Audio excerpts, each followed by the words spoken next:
Satu kali ini khotbah ini dulu sudah pernah dikhotbahkan dulu sekali, dan semua sudah pernah ya yang kejadian, tapi biasanya saya revisi sedikit-sedikit, cuma ayat-ayatnya ditambahkan.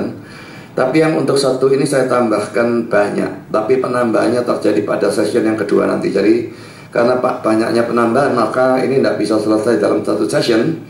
Hari ini session 1, minggu depan session yang kedua.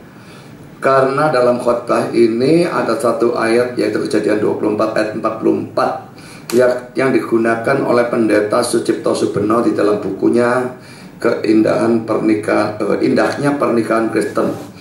Dan dalam buku itu buku yang tulisan itu betul-betul tulisan kurang ajar ya, dan merupakan penipuan betul-betul. Dan saya ingin bongkar penipuan orang sesat satu ini. Saya tidak percaya orang ini orang Kristen, terus terang saja saudara ya. Bukan karena dia dengan saya secara pribadi memang tidak cocok, cuma dilihat dari cara dia ngajar itu terang-terangan bujui orang ya. Jadi nanti kalau mau tahu lihat minggu depan. Yang sekarang ini belum sampai di bagian itu. Ini teksnya saja sudah panjang sekali saudara ya, 70 ayat lebih yang dibaca ini ya. Saudara, kita baca Kejadian 24 ayat 1 sampai dengan 67.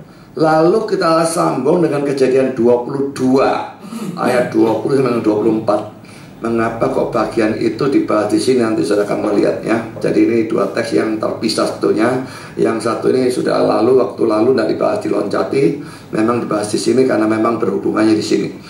Kejadian 24 ayat 1 sampai 67. Adapun Abraham telah tua dan lanjut umurnya, serta diberkati Tuhan dalam segala hal. Berkatalah Abraham kepada hambanya yang paling tua dalam rumahnya, yang menjadi kuasa atas segala kepunyaannya, katanya, baiklah, letakkan tanganmu di bawah pangkal pahaku, supaya aku mengambil sumpahmu demi Tuhan Allah yang mempunyai langit dan yang mempunyai bumi, bahwa engkau tidak akan mengambil untuk anakku seorang istri dari antara perempuan Kanaan yang diantaranya aku diam, tetapi engkau harus pergi ke negeriku dan kepada sanak saudaraku untuk mengambil seorang istri bagi Ishak anakku. Lalu berkatalah hambanya itu kepadanya, mungkin perempuan itu tidak suka mengikuti aku ke negeri ini. Haruskah aku membawa anakmu itu kembali ke negeri dari mana Tuhanku keluar? Tetapi Abraham berkata kepadanya, awas, jangan kau bawa anakku itu kembali ke sana. Tuhan Allah yang punya langit, yang telah memanggil aku dari rumah ayahku, serta dari negeri sanak saudaraku, dan yang telah berfirman kepadaku, serta bersumpah kepadaku demikian, kepada keturunan mula akan kuberikan negeri ini. Dialah juga akan mengutus malaikatnya berjalan depanmu, sehingga engkau dapat mengambil seorang istri dari sana untuk anakku. Tetapi jika perempuan tidak mau mengikuti engkau, maka lepaslah engkau dari sumpahmu kepadaku ini. Hanya saja janganlah anakku itu kau bawa kembali ke sana. Lalu hamba itu meletakkan tangannya di bawah pangkal paha Abraham tuannya dan bersumpah kepadanya tentang hal itu. Kemudian hamba itu mengambil 10 ekor dari unta tuannya dan pergi dengan membawa berbagai-bagai barang berharga kepunyaan tuannya. Demikianlah ia berangkat menuju arah Mesopotamia ke kota Nahor.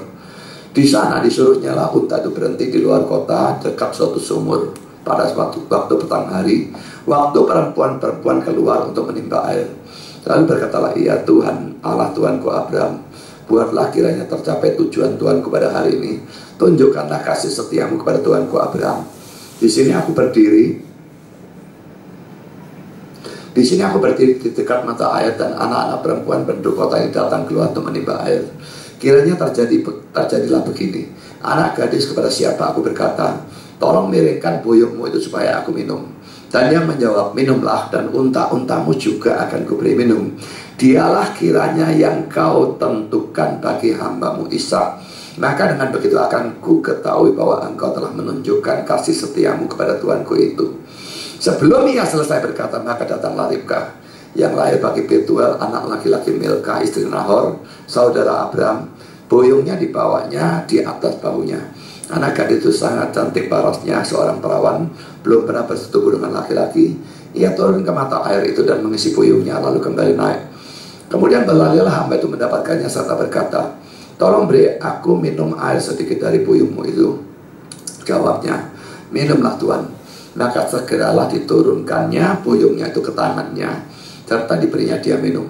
Setelah ia selesai memberi hamba itu minum, berkatalah ia, baiklah, untuk unta-untamu juga aku timba air sampai semuanya puas minum. Kemudian segeralah dituangnya air yang dipuyung itu ke dalam palungan. Lalu berlarilah ia sekali lagi ke sumur untuk menimba air, dan ditimbanya lah untuk semua unta orang itu. Dan orang itu mengamatinya dengan berdiam diri untuk mengetahui apakah Tuhan membuat perjalanan ini berhasil atau tidak. Setelah unta-unta itu puas minum, maka orang itu mengambil anting-anting emas yang setengah shikal beratnya, dan sepasang gelang tangan yang 10 shikal emas beratnya, serta berkata, anak siapakah engkau? Baiklah, katakan kepadaku, adakah di rumah ayahmu tempat bermalam bagi kami? Lalu jawabnya kepadanya, ayahku Betuel anak Milka yang melahirkannya bagi Nahor. Lagi kata gadis itu, baik jerami, baik makanan unta banyak pada kami, tempat bermalam pun ada. Lalu berlututlah orang itu dan sujud menyembah Tuhan, serta berkata, terpujilah Tuhan Allah Tuhanku Abraham yang tidak menarik kembali kasihnya dan setianya dari Tuhanku itu. Dan Tuhan telah menuntun aku di jalan ke rumah saudara-saudara Tuhanku ini.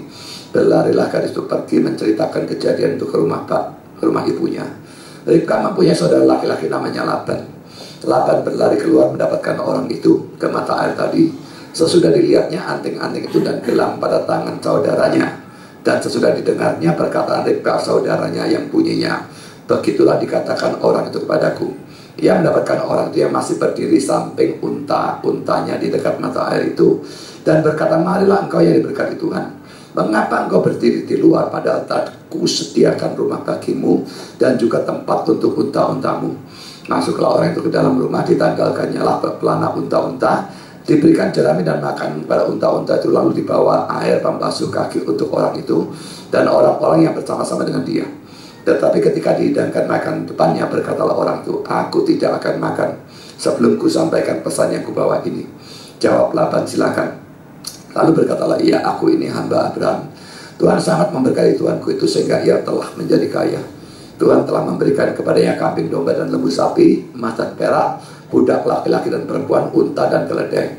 Dan Sarah istri tuanku itu sesudah tua telah melahirkan anak laki-laki bagi tuanku itu.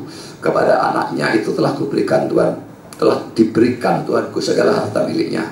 Tuanku itu telah mengambil sumpahku, engkau tidak akan mengambil untuk anakku seorang istri dari antara perempuan Kanaan yang negerinya ku diami ini. Tapi kau harus pergi ke rumah ayahku dan kepada kaumku untuk mengambil seorang istri bagi anakku. Jawabku pada tuanku itu, mungkin perempuan itu tidak mau mengikuti aku. Tapi katanya kepadaku, Tuhan yang di hadapannya aku hidup akan mengutus malaikatnya menyertai engkau, dan akan membuat perjalananmu berhasil sehingga engkau akan mengambil bagi anakku seorang istri dari kaumku dan dari rumah ayahku. Barulah engkau lepas dari sumpahmu kepadaku jika engkau sampai pada kaumku dan mereka tidak memberikan perempuan itu kepadamu. Hanya dalam hal itulah engkau lepas dari sumpahku kepadamu. Dan hari ini aku sampai ke mata air tadi. Lalu kataku, Tuhan Allah Tuhanku Abraham, sudilah kiranya engkau membuat berhasil perjalanan yang kutempuh ini. Di sini aku berdiri dekat mata air ini, kiranya terjadi begini. Apabila seorang gadis datang keluar untuk menimba air, dan aku berkata padanya, tolong berikan aku minum air sedikit dari puyukmu itu. Dan ia menjawab, minumlah, dan untuk untamu juga akan kutimba air. Dialah kiranya istri yang telah Tuhan tentukan bagi anak tuanku itu. Belum lagi aku berkata dalam hatiku, Ribka telah datang membawa puyung di atas baunya dan turun ke mata air itu, lalu menimba air. Kataku padanya, tolong berikan aku minum. Segeralah ia menurunkan puyung itu dari atas baunya serta berkata, minumlah, dan unta-untamu juga akan kuberi minum. Lalu aku minum dan unta-unta itu juga diberinya minum. Sesudah itu aku bertanya kepadanya, anak siapakah engkau? Jawabnya, ayahku Betuel anak Nahor yang dilahirkan Milka. Lalu aku mengenakan anting-anting pada hidungnya dan gelang pada tangannya. Kemudian berlututlah aku dan sujud menyembah Tuhan, serta memuji Tuhan Allah Tuhanku Abraham yang telah menuntun aku di jalan yang benar untuk mengambil anak perempuan saudara Tuhanku ini bagi anaknya. Jadi sekarang apabila kamu mau menunjukkan kasih dan setia pada Tuhanku itu, beritahukanlah padaku. Dan jika tidak, beritahukanlah juga padaku, supaya aku tahu entah berpaling ke kanan atau ke kiri. Lalu Laban dan Betuel menjawab, semuanya itu datangnya dari Tuhan. Kami tidak dapat mengatakan kepadamu baiknya atau buruknya. Lihat, Ribka ada di depanmu, bawalah dia dan pergilah, supaya ia menjadi istri anak tuanmu seperti difirmankan Tuhan. Ketika hamba Abraham itu mendengar perkataan mereka, sujudlah ia sampai ke tanah menyembah Tuhan. Kemudian hamba itu mengeluarkan perhiasan emas dan perak serta pakaian kebesaran dan memberikan semua itu kepada Ribka, dan juga kepada saudaranya dan kepada ibunya diberikannya pemberian yang indah-indah. Sesudah itu makan dan minumlah mereka, ia dan orang-orang yang bersama-sama dengan dia, dan mereka bermalam di situ. Paginya sesudah mereka bangun, berkatalah hamba itu, lepaskanlah aku pulang pada tuanku. Tapi saudara Ribka berkata serta ibunya juga, biarkanlah anak gadis itu tinggal pada kami barang 10 hari lagi, kemudian bolehlah engkau pergi. Tapi jawabnya pada mereka, janganlah tahan aku, sedang Tuhan telah membuat perjalananku berhasil.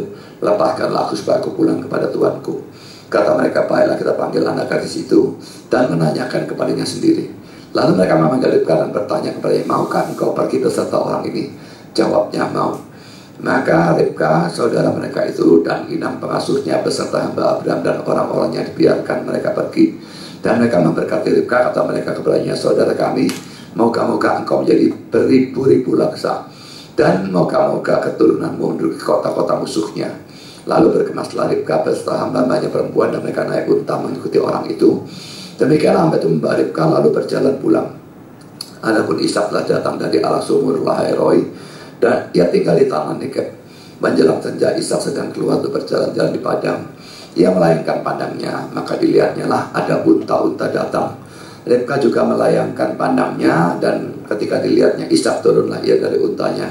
Katanya pada hamba itu, siapakah laki-laki yang berjalan di padang ke arah kita? Jawab hamba itu, dialah tuanku itu. Lalu Ribka mengambil telekungnya dan bertelekunglah ia. Kemudian hamba itu menceritakan pada Ishak segala yang dilakukannya. Lalu Ishak membawa Ribka ke dalam kemah Sarah ibunya dan mengambil dia menjadi istrinya. Ishak mencintainya, dan demikian ia dihiburkan setelah ibunya meninggal. Saudara, ini Kejadian 24 sampai 67 ya. Sekarang kita baca Kejadian 22 ayat 20 sampai 24. Ini adalah silsilah dari Ribka sebetulnya. Karena itu saya gabungkan di sini. Sesudah itu Abraham mendapat kabar juga Milka telah melahirkan anak-anak lelaki bagi Nahor saudaramu, Us anak sulung dan Bus adiknya, dan Kemuel ayah Aram, juga Geser, Hasub, Pildas, Yitlaf, dan Betuel. Dan Betuel memperanakkan Ribka. Ke-8 orang inilah dilahirkan Milka bagi Nahor saudara Abraham itu. Dan kundik Nahor yang namanya Reuma melahirkan anak juga, yakni Tebah, Gaham, Tahas, dan Maakah. Saudara, pertama-tama kita membicarakan tentang Abraham dalam cerita ini ya. Hal pertama yang dibicarakan oleh cerita ini adalah Abraham sudah tua, lanjut umurnya, dalam Kejadian 24 ayat 1. Adapun Abraham telah tua dan lanjut umurnya, serta diberkati Tuhan dalam segala hal. Saudara, dari Kejadian 25 ayat 20, kita tahu bahwa usia Ishak pada waktu menikah itu adalah 40 tahun. Dan itu berarti Abraham itu saat ini berusia 140. Soalnya Ishak lahir dia usia 100 ya. Ishak menikah dia usia 100, dia usia yang 40. Total Abraham usia 140. Memang masih lama lagi, dia matinya 175. Tapi tetap 140 dikatakan tua dan lanjut umur. Dan Kejadian 25 ayat 20 saya tulis di sini, Ishak berumur 40 tahun ketika Ribka anak Betuel dan sebagainya diambilnya menjadi istrinya. Jadi jelas Abraham usia 140, biarpun pada waktu itu bisa sampai 175, tetap usia 140 dianggap tua dan lanjut umur. Kedua saja, dalam terjemahan kita dikatakan bahwa dia diberkati Tuhan dalam segala hal. Itu pasal 24 ayat 1 ya. Ini terjemahan yang kurang tepat kalau dalam segala hal. NIV dan NASB menerjemahkan secara hurufiah in every way, dengan segala cara atau dalam segala cara. Jadi bukan dalam segala hal, tapi dalam segala cara. Cara memberkatinya itu yang bermacam-macam. Saudara, memang Tuhan punya banyak cara, bahkan yang seringkali tidak kita duga, untuk memberkati kita. Dan kadang-kadang pakai kesukaran, pakai problem, pakai hal-hal yang tidak enak, dia tuh memberkati kita.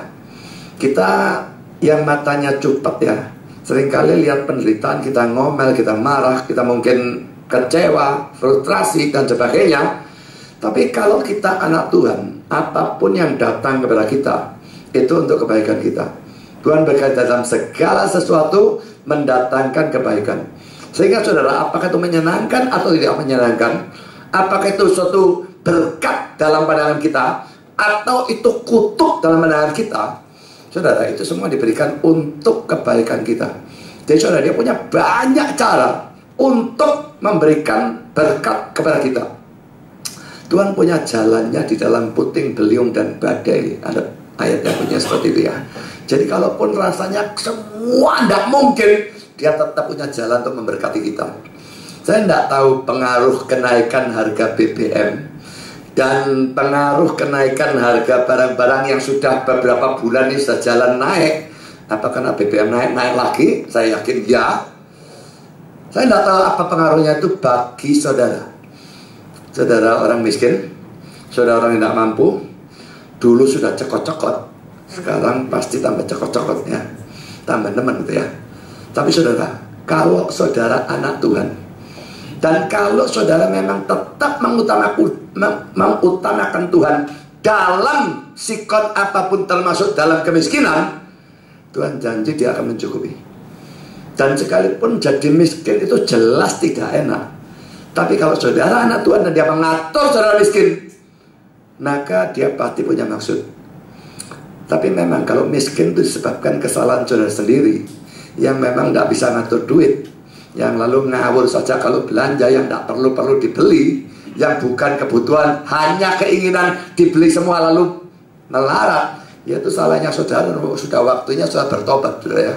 Jadi saudara, kalau saudara tidak bisa mengubah gaya hidup yang semacam itu, jangan salahkan Tuhan pada saat saudara miskin. Ya, kalau saudara memang berkelimpahan, ya yang ingin pun dibeli tidak masalah. Tapi kalau saudara memang pas-pasan, ya ngatur pengeluaran saudara ya, yang cuma keinginan bukan kebutuhan, tidak usah dibeli. Beli yang betul-betul hanya dibutuhkan, nah itu yang dibeli. Jadi saudara, di satu pihak kita punya tanggung jawab, tapi di pihak lain saudara, kalau Tuhan memang mengatur terjadinya itu, dia mengatur untuk kebaikan saudara.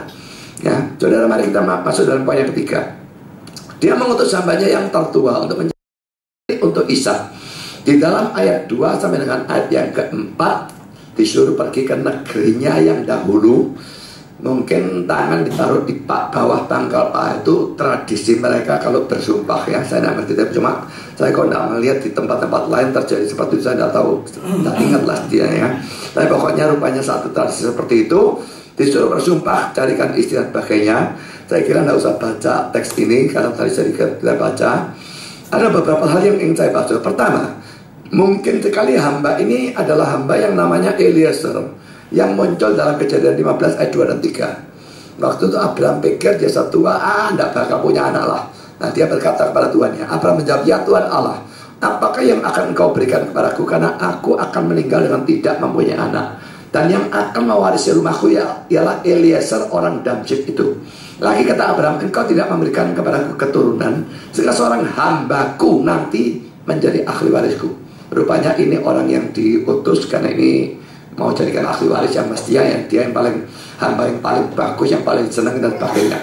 Saudara, ini poin A. Poin B, Abraham melakukan ini untuk menggenapkan rencana Allah, yaitu bahwa keturunan Ishak akan menjadi bangsa yang besar.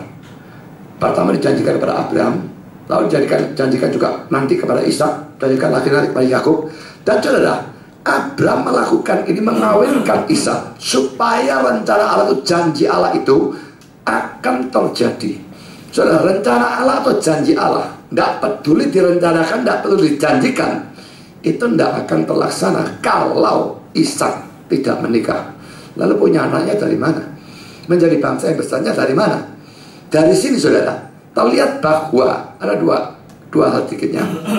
Pertama, adanya ketetapan Allah atau rencana Allah yang pasti terjadi. Adanya janji Allah yang tidak mungkin meleset.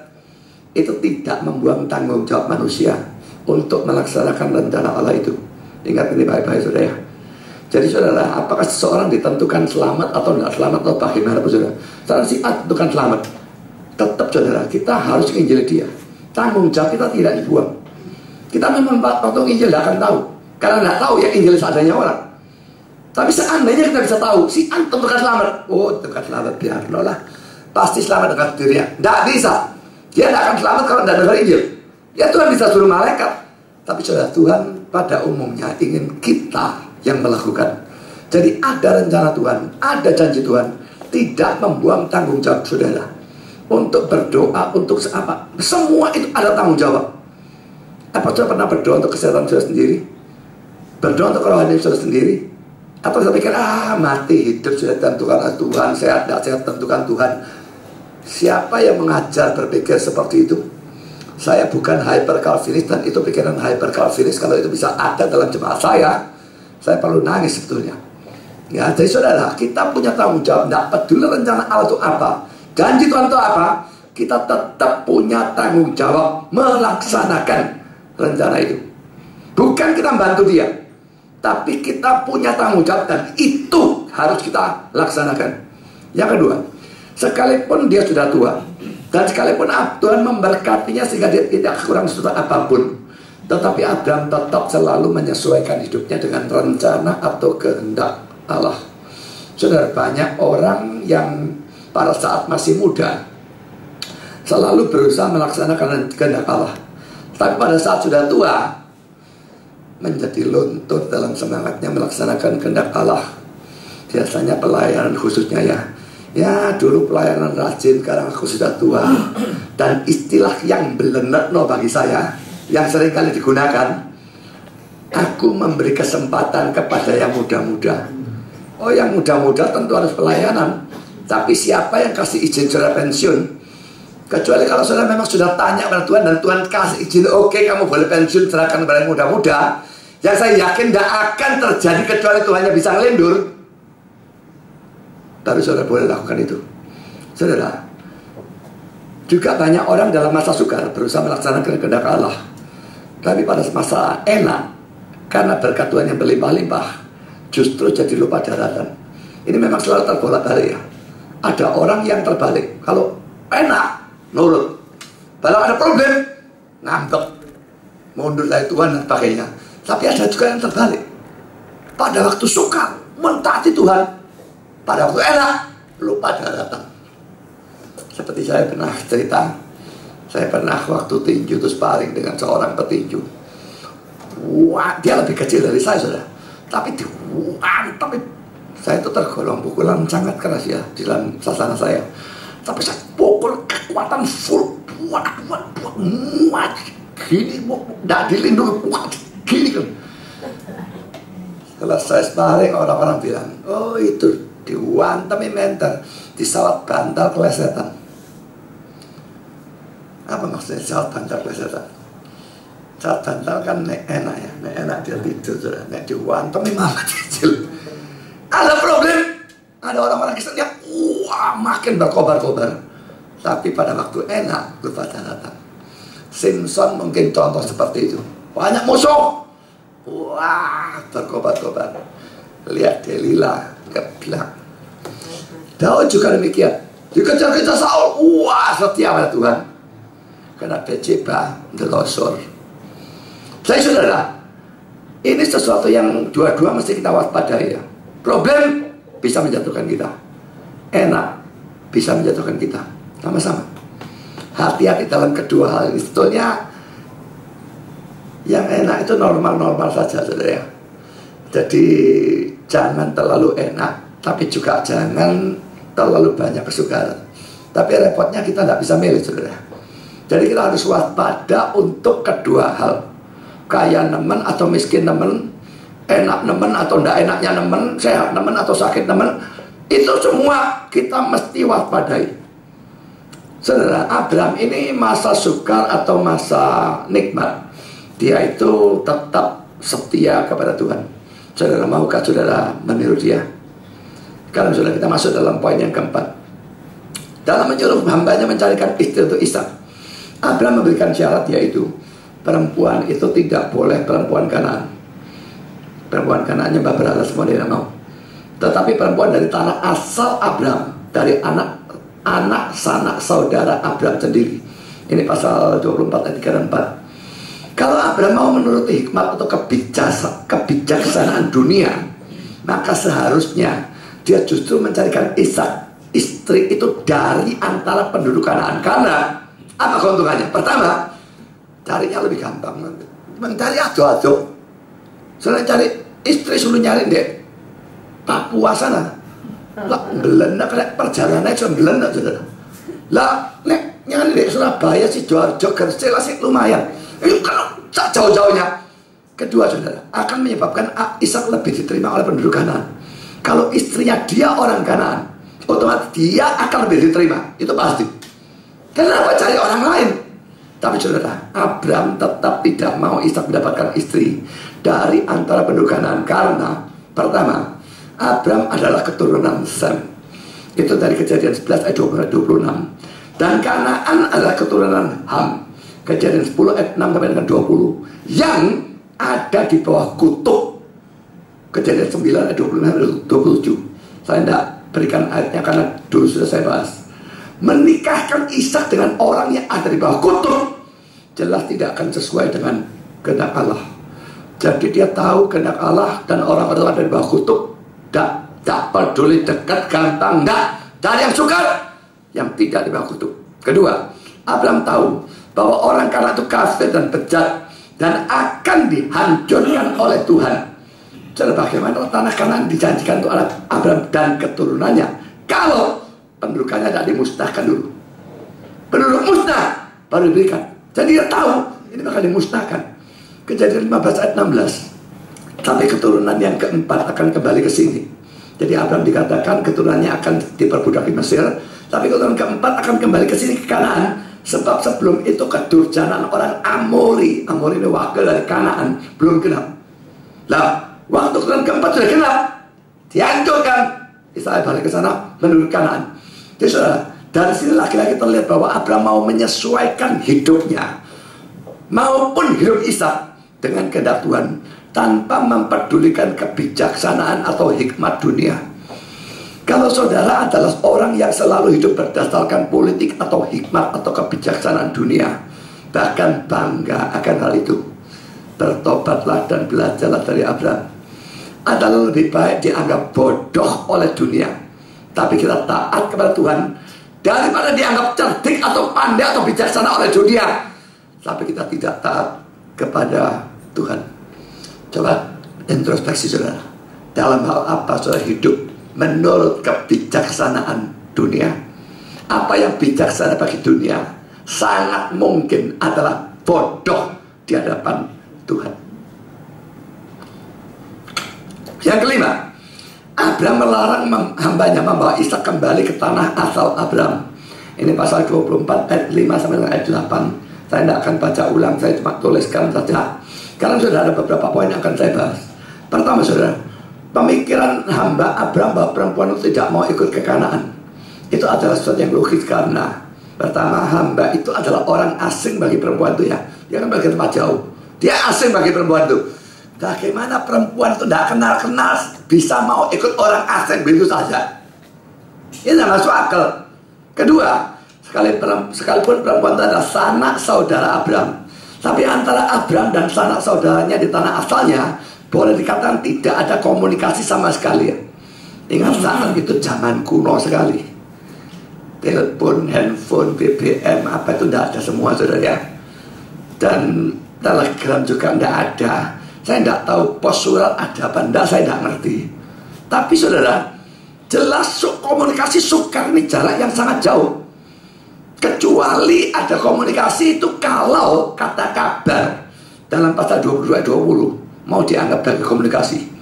Kejadian 22-20 sesudah itu Abraham mendapat kabar juga Milka telah melahirkan anak-anak lelaki bagi Nahor saudara. Jadi kalau ada komunikasi sangat sedikit. Jadi perempuan tidak kenal, mana bisa mau. Kalau dibujuk iya. Ya, jadi saudara, itu permintaan dari pertanyaan hamba itu sesuatu yang sangat masuk akal. Itu poin pertama, poin A. Karena poin B, usul untuk membawa Ishak kembali ke tanah asal Abraham juga ada sesuatu yang logis. Karena akan lebih mudah untuk mendapatkan seorang perempuan kalau calon mempelai laki-lakinya ikut. Jadi kalau perempuan itu mau tapi tak bawa pulang, tidak mau, bolehkah Ishak yang tak bawa sana? Loh, ini logis loh. Sudah mau itu ya. Cuma, oh ini asing, orang asing. Calon mempelainya gimana? Mungkin dia mau lihat dulu, tahu-tahu sampai sana, lu cowoknya gerompong hidungnya. Ya, gak lucu lah. Nah ini logis juga, saudara-saudara. Tapi saudara, poin C, Abraham tetap menolak mentah-mentah. Dia tidak mau tahu logis atau tidak logis. Memang sebetulnya ya, kalau kita sudah tahu perintah Tuhan, kita tidak usah mempertanyakan logis atau tidak logis. Yang penting saudara yakin dulu perintahnya ya. Jangan yakinnya ngawur. Kalau saya yakin perintah itu, logis, tidak logis, tidak usah tahu. Waktu saya dipanggil Tuhan jadi hamba Tuhan, bagi saya panggilan itu tidak logis, belas. Pertama saya tidak senang, tidak kepingin belas jadi pendeta kok. Kedua, saya benci sekali hafalan. Sekolah teologi itu hafalan KB. Ketika saya benci bahasa, masuk teologi ya, Inggris, Ibrani, Yunani, masih belajar semua. Keempat, saya paling takut berdiri muka umum. Loh, jadi pendeta ya apa caranya? Kalimat di keluarga saya tidak ada yang pendeta. Dari turun-turun pun tidak ada. Dan banyak alasan, tidak masuk akal. Keenam, saya sedang mau buat skripsi. Sudah tingkat 5 tinggal skripsi. Dan Tuhan panggil, tak logis belas. Tapi saudara, perintahnya saya yakin. Maka saya tidak peduli logis atau tidak logis. Saya harus nurut. Waktu Yunus diutus ke Niniwe, mungkin dia anggap itu tidak logis. Aku nabi Israel, kenapa gerangan pergi ke orang kafir yang anti Tuhan, sembah berhala? Tak mau dia. Tapi saudara lihat bagaimana yang terjadi, apa yang terjadi dengan dia. Jadi saudara, logis tidak logis bukan urusan saudara. Urusan saudara meyakini perintah Tuhan dan melaksanakan. Kalau saudara kita lihat dalam Kejadian 24 ayat 6-8, Tuhan Abraham menolak mentah-mentah. Tidak boleh. Abraham tahu saudara, Allah yang menyuruh dia keluar dari tanah asalnya untuk pergi ke Kanaan, dan Allah menjanjikan Kanaan itu untuk Abraham dan keturunannya. Karena itu dia yakin Allah pasti akan menolong mendapatkan istri bagi Ishak. Pasal 24 ayat 7b. Membawa Ishak kembali ke tanah asal Abraham, sekalipun tujuannya akan kembali lagi ke Kanaan setelah berhasil dapatkan istri, adalah tindakan yang berbahaya. Karena kalau calon istrinya tidak mau ikut ke Kanaan, bisa-bisa Ishaknya yang akhirnya kecantol di sana lalu menetap di sana bersama dengan istrinya, dan ini akan menghancurkan atau merusak rencana Allah. Saudara, jadi di sini sebetulnya ada suatu godaan ya bagi Abraham ya, mundur kembali dan sebagainya, dan kita pun pasti mengalami hal yang sama. Setan akan menggunakan bermacam-macam hal. Penderitaan bisa, kekurangan duit bisa, bensin naik bisa, kenikmatan dunia, pekerjaan, keluarga, macam-macam hal, supaya kita mundur dalam hal rohani. Mungkin dalam belajar atau cari firman, dalam kerajinan berbakti atau ikut pemahaman Alkitab, dalam berdoa, dalam melayani, dalam memberitakan Injil, dalam ketaatan, dalam memberikan persembahan persepuluhan dan sebagainya. Dia punya cara banyak ada jalan. Dia kepingin kita balik. Israel waktu perjalanan dari Mesir ke Kanaan, wah berapa kali ngomel sungut-sungut, wah andai kata gak balik dek Mesir dulu enak makan di sini, belenak beli amanat dan sebagainya, kepingin kembali. Saudara, kita sering digodai semacam demikian. Israel juga, Abraham juga, dan banyak orang juga. Karena itu saudara, dalam Lukas 9 ayat 62, Yesus itu berkata, setiap orang yang siap untuk membajak tetapi menoleh ke belakang tidak layak untuk kerajaan Allah. Saudara, ayat ini sebetulnya menakutkan ya. Coba perhatikan ya. Setiap orang yang siap untuk membajak tetapi menoleh ke belakang. Membajak ini melayani Tuhan. Sudah siap untuk melayani, tapi saudara noleh ke belakang. Duit banyak ya. Kerjaannya sedang maju dan sebagainya. Yesus gak sepelayanan lah. Tapi kata ayat ini, orang yang seperti itu tidak layak untuk kerajaan Allah. Kalau saudara atau orang seperti itu sudah tidak mau bertobat, jangan kaget kalau tahu-tahu saudara mati masuk ke dalam neraka. Saudara, ada beberapa pelajaran yang bisa kita dapatkan dari sini. Pertama, poin A, saudara, mencari jodoh adalah suatu tindakan yang tidak boleh dilakukan dengan sembarangan. Banyak orang karena usianya sudah agak tua, lalu cari jodoh dengan sikap asal dapat. Ingat saudara, ini adalah suatu tindakan atau sikap yang sangat berbahaya dan menyebabkan keluarga sudah berantakan dan sebagainya, baik jasmani maupun rohani, karena mendapatkan pasangan yang salah. Kalau saya mau jujur saja saudara, saya waktu kawin dulu itu juga kesusu. Saya bilang bukan asal dapat. Saya berdoa untuk itu.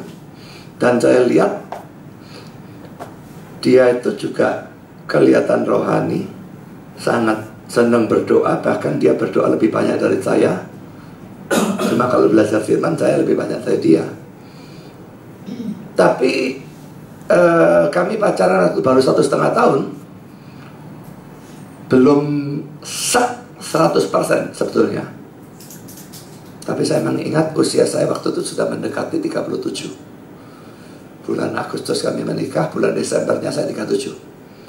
Jadi saya pikir gak kawin sekarang, mau ngenteni kapan. Jadi akhirnya saya paksakan kawin. Waktu itu pernah gegeran saya dengan bapak mamanya Siska, dan bapak mamanya maunya menunda pernikahan. Saya bilang pada Siskanya, now or never. Nah, kamu mau tunda, kita bubar. Aku umurku sangat tua. Akhirnya Siska bilang, ya sudah, sekarang. Jadi dipercepat. Tapi saudara, padahal bukan ngawur total ya, tapi tetap ada faktor kesusu karena umur yang sudah tua. Dan akhirnya lihat bagaimana kehidupan saya.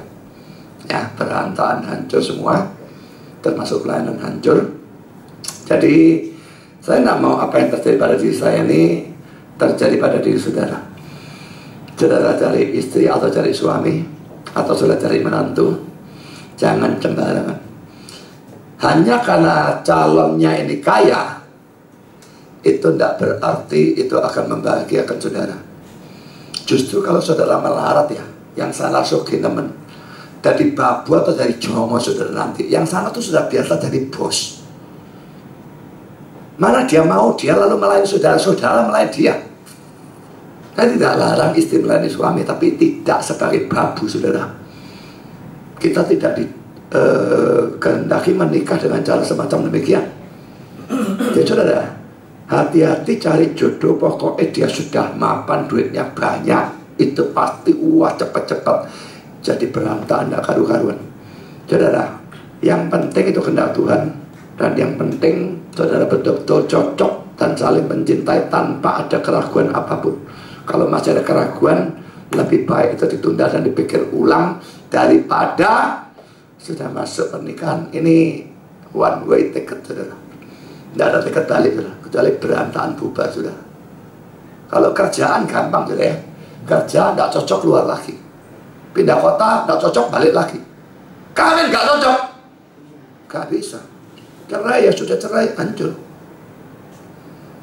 Jadi saudara, cari jodoh apakah untuk diri saudara sendiri ataupun untuk anak saudara, itu adalah sesuatu yang harus dilakukan dengan penuh doa dan pemikiran dan sebagainya. Jangan sembarangan.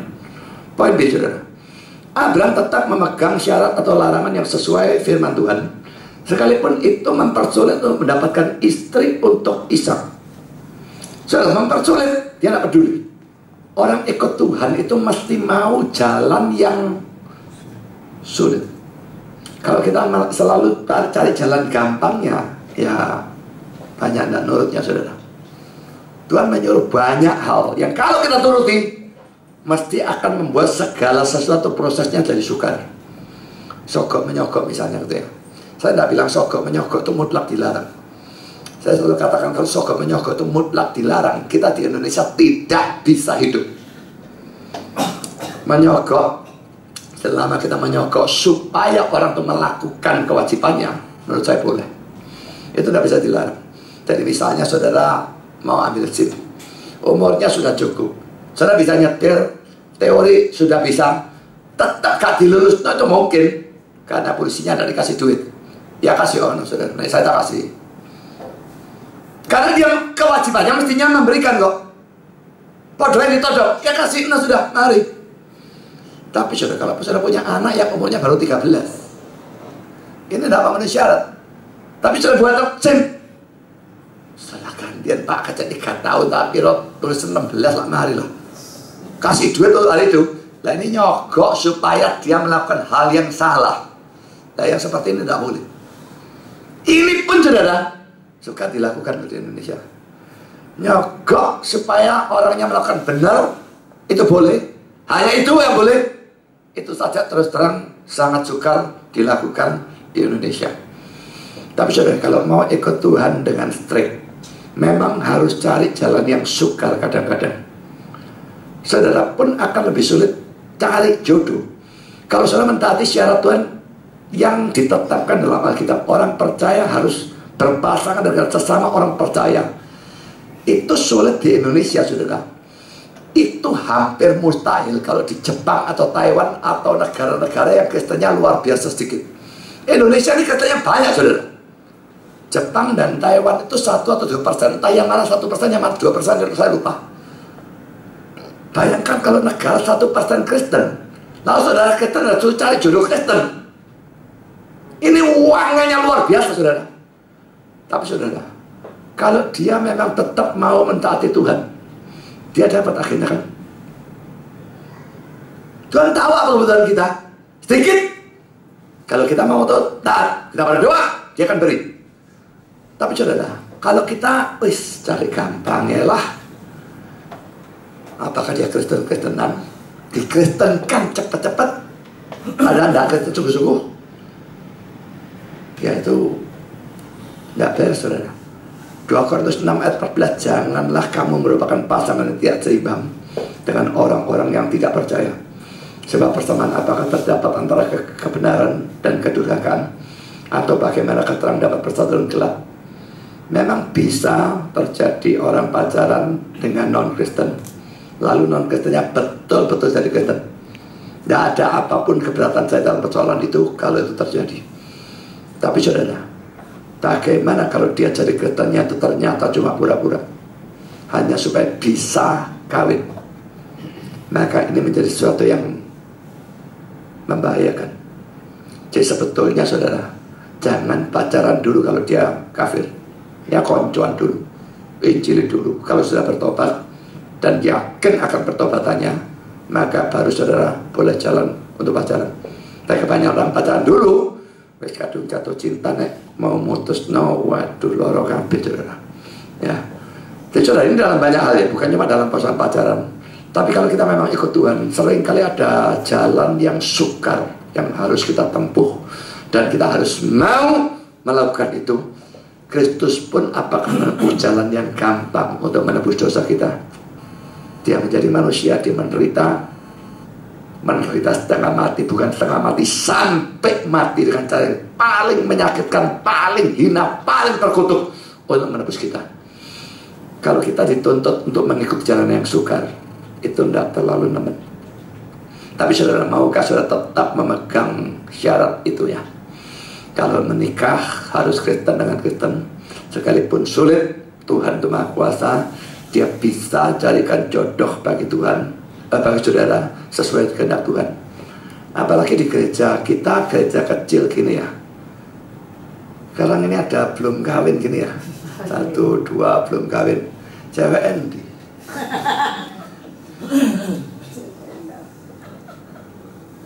Situ ada cewek belum kawin, coba ya mas. Sing ketu elek, sing ketu mbejekno. Lihat, wis mek dua gak cocok, gak ada pilihan. Saya enggak bilang gereja kita kambing domba semua. Saya enggak bilang betani wedhus kabeh. Tapi saya kira mayoritas seperti begitulah, ya. Saya enggak menyalahkan saudara cari cewek di gereja lain atau cowok di gereja lain, selama gerejanya ngenah dan orangnya Kristen sungguh-sungguh, enggak masalah. Daripada soalnya nyari di pasar, ya, nyari gereja lain tidak masalah. Tapi yang jelas jangan asal Kristen. Saudara, gereja lain itu yang ada Injil saja itu juarang loh. Jangankan ada pengajaran atau ada Injil yang banyak berlimpah-limpah. Nah kalau gereja dia ada Injil, dia bisa Kristen sulapan tak? Sekarang saudara, poin kedua saya lanjutkan. Hamba Abraham, kita sudah belajar tentang Abraham, kita belajar dari hamba Abraham. Dia pergi dengan bawa 10 ekor unta dan banyak barang berharga lainnya dalam Kejadian 24 ayat 10. Saudara, ini dia anggap penting, karena kalau dia tidak bisa menunjukkan bahwa Abraham adalah orang kaya, akan makin sukar untuk dapat seorang gadis yang mau ikut dia ke Kanaan. Tapi saudara, dalam hal ini jangan ditiru ya. Dalam hal dia memang itu mungkin harus, kalau enggak mana mau ikut tak jauh-jauhnya. Tapi kalau dalam hal saudara cari jodoh, apalagi di kota yang sama, wah nenda suke kada sing mau rek sainganku suke-suke sana bawa Mercy, sana bawa BMW, nek aku gak bawa Jaguar, nanti saudara tidak mau. Tapi saudara, kalau saudara meniru hal seperti itu ya, pergi ke rumah cewek yang saudara taksir dengan mobil mewah secara bergantian, dan menceritakan, menunjukkan pabrik perusahaan saudara yang hebat atau kekayaan saudara dan sebagainya, besar kemungkinannya sudah cepat dapat cewek. Tapi cewek itu adalah cewek yang mungkin sekali cinta harta saudara dan bukan cinta saudara. Dan pikirkan apakah saudara akan bahagia dengan orang yang seperti itu. Jangan mimpi saudara. Ya, jadi saudara, pamerkan kekayaannya itu menurut saya pada waktu mendekati seorang cewek supaya dia cepat mau, tidak ada tindakan lebih tolol dari itu menurut saya. Lebih baik sembunyikan saja. Kalau dia mau dengan saudara, bukan dengan kekayaan saudara.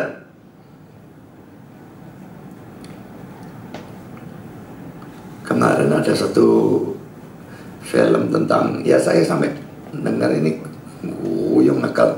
Ini ada dua orang yang mau ada satu tempat ya kayak ya semacam hutan, tapi hutan ringan lah ya. Wah, ada sarang lebah, wah besar sekali, banyak lebahnya, banyak madunya. Dia ketinggalan madunya. Oh, dia balik ke tempatnya, ada orang tua dan dia bilang, ngomong ke orang tua, wah ini enak gimana ya? Ada vacuum cleaner, kita sedot lebahnya, lalu ambil madunya. Mereka pergi ke sana bawa generator, genset, masukkan dan sedot lebahnya maunya. Sementara mereka pergi, orang tuanya itu berkata, ini hal yang paling tolol yang aku pernah dengar. Dari skala 1 sampai 10, tak kasih nilai 0 yang besar. Mana lebah disedot saudara? Ini sedot sedikit, yang lain mabur lewat sini, mana bisa disedot? Disengat lebah, tidak karu, lari sampai yang satu ditinggal, yang sana naik mobil disengat juga, dia gak ngurus, semua nyelamatkan diri sendiri, lari mobilnya, dilentup ya habis-habisan. Nyoba lagi, malam dibakar, tetap diserang lagi itu kedua kalinya. Saudara, saya pikir ketololan seperti itu, saya pikir ada orang gobloknya seperti ini dari mana?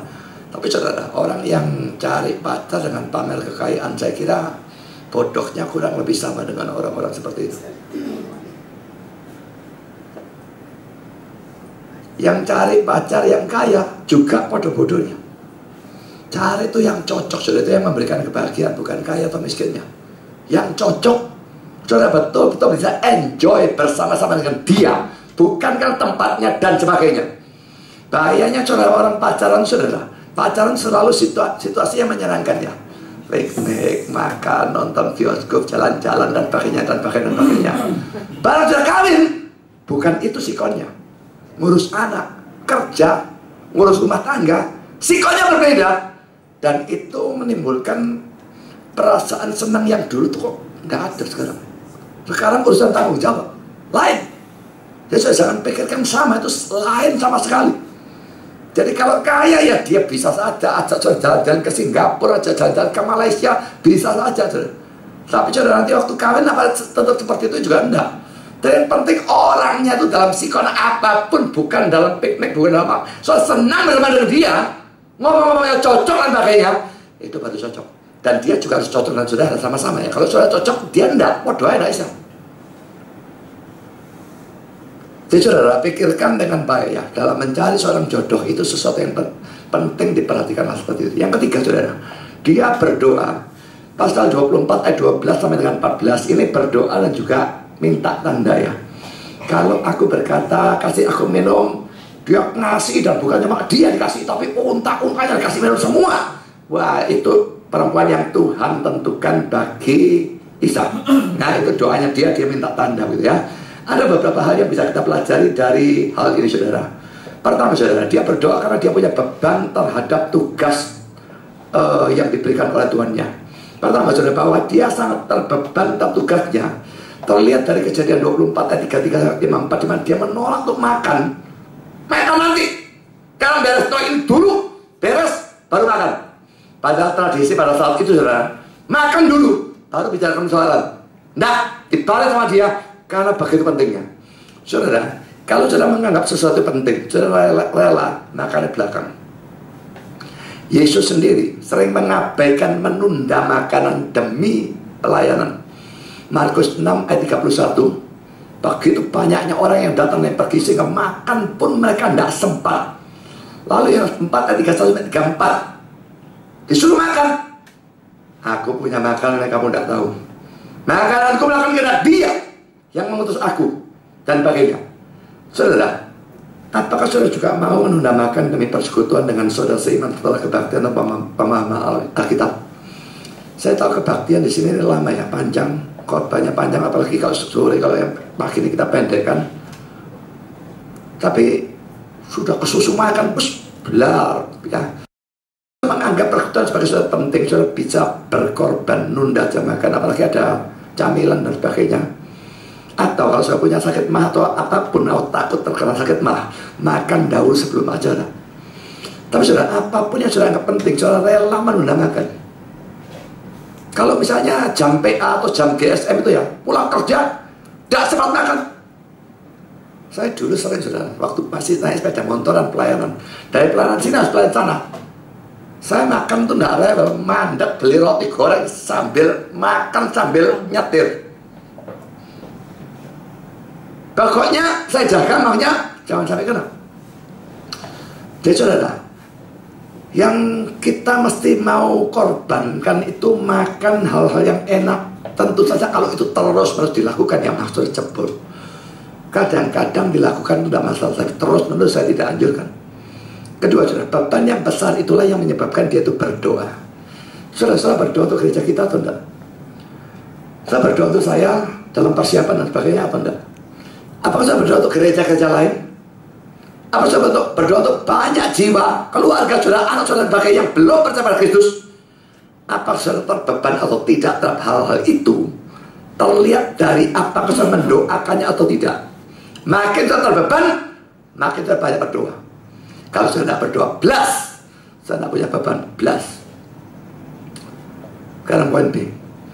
Doa untuk mendapatkan jodoh yang sesuai kehendak Tuhan adalah sesuatu yang sangat penting. Saudara, bukan hanya hamba ini yang berdoa untuk hal itu. Ishak pun berdoa untuk hal itu.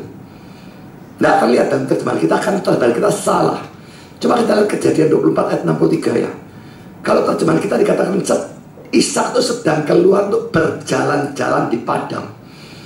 Dari mana kata berjalan-jalan ini muncul saya tidak tahu. King James, RSV, NIV, NESV menerjemahkan to meditate, bermeditasi. Dia keluar untuk bermeditasi di padang, bukan jalan-jalan. Bermeditasi itu pasti mencakup berdoa. Pasti Ishak pun satu berdoa supaya hamba itu bisa mendapatkan jodoh baginya yang sesuai dengan kehendak Tuhan. Saudara, bagi saudara yang belum menikah, pernah kita berdoa supaya saudara mendapatkan jodoh yang sesuai kehendak Tuhan? Dan bagi saudara yang sudah berkeluarga, pernah kita berdoa supaya anak-anak saudara mendapatkan jodoh yang sesuai kehendak Tuhan? Kalau saudara tidak pernah berdoa tentang hal ini, jangan menyalahkan Tuhan kalau suatu saat saudara atau anak-anak saudara mendapatkan jodoh yang brengsek, yang tidak cocok belas, yang membuat keluarganya menjadi seperti neraka. Saya dulu di Amerika pernah punya pacar, saudara ya. Dia orang Taiwan.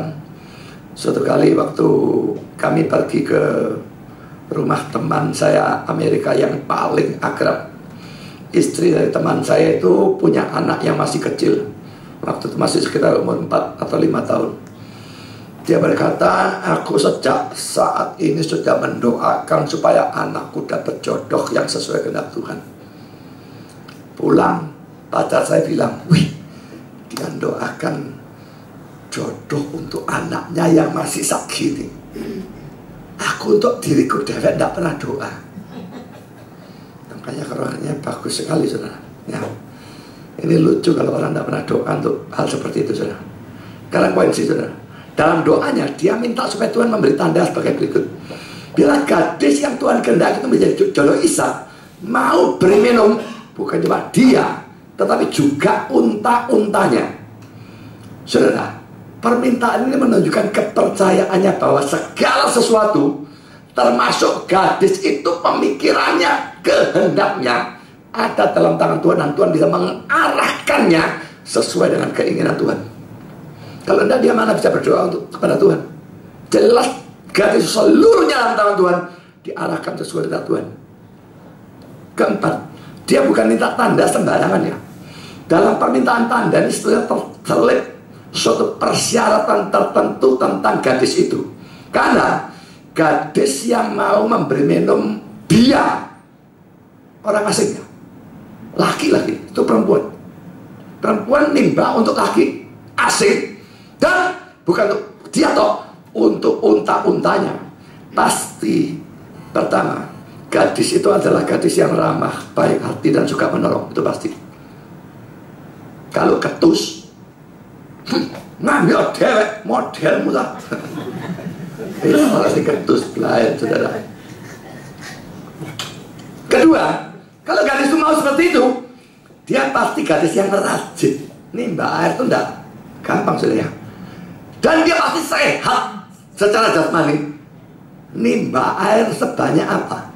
Kalau ngasih minum hamba itu, hamba minum berapa sih? Paling-paling 1 liter itu sudah banyak, atau 2 liter lah. Tak bisa orang minum lebih dari 2 liter lah.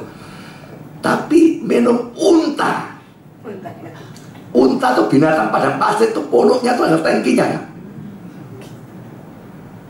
Dan unta yang dibawa ini 10 unta. Tahu berapa unta minum sekali, minum berapa liter? Saya cari di internet, saudara. Unta bisa minum antara 30 sampai 50 galon sekali minum. Saya ambil rata-rata 40 galon. 1 galon itu 3,78 liter. Maka itu sama dengan 151 liter air. 1 unta. Dan ini 10 unta, 1,5 meter kubik. Coba saudara yang laki saja lah, nih bawa air 1,5 meter kubik. Jeding di sana itu berapa itu ya? 25 kali 25 berapa kali? Kalau 25 ya, seperempat kali seperempat. Itu aduh sedikit sekali, saudara. Sangat sedikit, 164 kubik. Ini 1,5 kubik air. Kalau dia tidak rajin, dia tidak akan mau. Kalau dia tidak sehat, dia ambruk. Ini gadisnya sehat, gadisnya rajin. Dia tidak mau Ishak dapat istri males atau penyakitan. Baru nih sedikit ambruk semabut, gak usah diakhir lah. Makanya dia kasih persyaratan seperti ini. Ketiga, orang yang benar. Saudara, Amsal 12 ayat 10. Orang benar memperhatikan hidup hewannya. Kita pernah kasihan lihat hewan apa enggak? Ini hewannya kebun binatang dimasukkan lagi. Harimaunya sudah sekarat mau mati. Kalau sudah melihat hewan sakit, kasihan. Saudara, orang benar tuh hewan pun diperhatikan. Nah saudara, orang yang tidak diperhatikan, Pak Yus sekarang babak nolah, gak ngurus. Saudara bukan orang benar. Ini orang benar. Orang diperhatikan, hewan saja diperhatikan. Kecuali kalau hewannya ngaku ya. Kecoa diperhatikan, saudara gendeng. Ya, kecoa laler, lu kok sana kecoa ini getang tak kayak makan. Ya saudara gak waras, masuk rumah sakit jiwa lah ya. Tapi saudara, hewan-hewan yang normal-normal saudara. Saya termasuk sebetulnya penyayang binatang, asal binatangnya jangan ganggu saya. Dan ganggu tak balik. Tetangga pernah punya anjing. Orang punya anjing itu mau tahu aturan. Anjing itu jengkok sepanjang malam dari sampai pagi. Gak tahu ada apa. Dan dia diamkan. Tak racun ya saya. Anjingnya keluar, lempari sosis, kasih racun, game over anjingnya. Jengkel kalau orang punya anjing. Saya juga pernah punya anjing. Anjing saya jengkol, saya keluar kuang sampai. Kamu nggak mandek jengkol. Tapi kalau binatang tuh wajar-wajar saja. Orang benar tuh mesti memperhatikan hidup hewannya. Ya, jadi syarat dia mau memberi minum unta itu menunjukkan gadis ini orang yang benar. Dan keempat, gadis ini orang yang rendah hati. Kalau dia bukan orang yang rendah, nimba untuk kamu, untuk untamu, buranmu dah aku. Wis mari, wis gak bakal jadi saudara. Jadi saudara, dalam semua permintaan dia, ini dia tidak ngawur saja. Ada persyaratan-persyaratan.